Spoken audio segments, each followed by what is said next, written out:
Ravens fans, pay attention, because something big is happening behind the scenes in Baltimore, and it could change the entire direction of this defense for the rest of the season.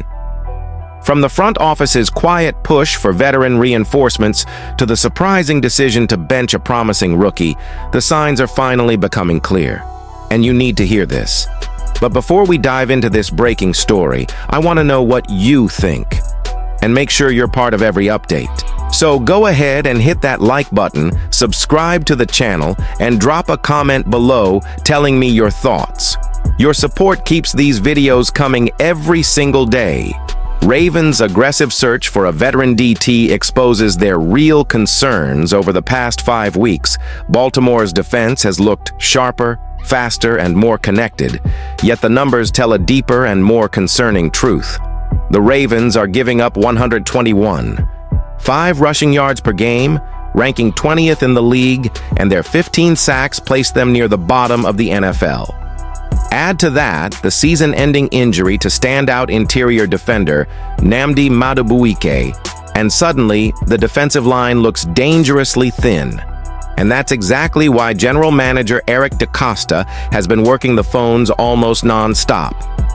On Monday, NFL insider Jordan Schultz reported that the Ravens were one of 4 teams aggressively pursuing veteran defensive tackle Kalen Saunders.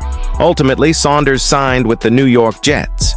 But the key here isn't the miss, it's the pursuit. Baltimore wouldn't be pushing this hard unless they felt a clear gap in the heart of their defense. This wasn't a casual interest, it was a signal flare, a message from DeCosta that the current interior group isn't enough, and that reinforcements must come from outside the building.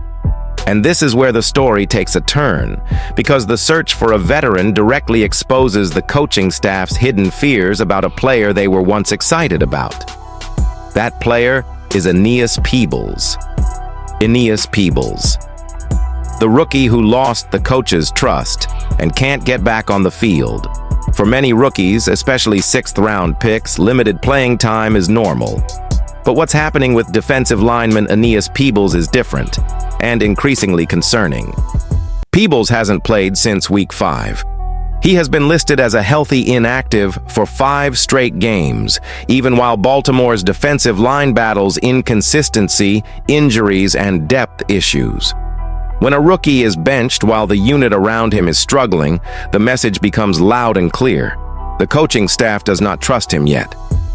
In the limited snaps he did receive earlier in the season, Peebles earned a 67 grade from Pro Football Focus. Not terrible, but not enough to force the team's hand. Since he stopped seeing the field, the Ravens' defense hasn't allowed more than 20 points in 5 consecutive games. That improvement wasn't because Peebles sat. It came from the return of key starters and the strategic adjustment of moving Kyle Hamilton closer to the line of scrimmage after the Aloha Gilman trade. Even so, it's telling that Peebles hasn't even been given rotation snaps during this stretch. Baltimore currently starts Brent Urban, John Jenkins, and Travis Jones, and activates only 2 backups behind them. Recently, they even signed veteran Taven Bryan to the 53-man roster. Another indirect signal that Peebles simply isn't in the immediate plans. Combine that with the unsuccessful pursuit of Kalen Saunders, and the writing is on the wall. Peebles is athletic. He has upside. His college film showcased disruptive pass rush ability, reflected in his 63.7 pass rush grade from PFF. Yet despite that potential, the Ravens appear unwilling to risk on-field growing pains during a tightly contested playoff hunt. Unless injuries strike, it's becoming unlikely Peebles will be activated again this season. And that brings us to the bigger picture. A story that connects roster decisions, coaching philosophy, and the Ravens' push for postseason dominance. With the Ravens aggressively searching for veteran help on the defensive line and keeping rookie Aeneas Peebles inactive for weeks, what do you think this means for the team's plans? Do you believe Baltimore should give Peebles another shot or keep pushing for more experienced reinforcements? Tell me in the comments. And don't forget to like the video, subscribe, and drop a big thumbs up to support the channel.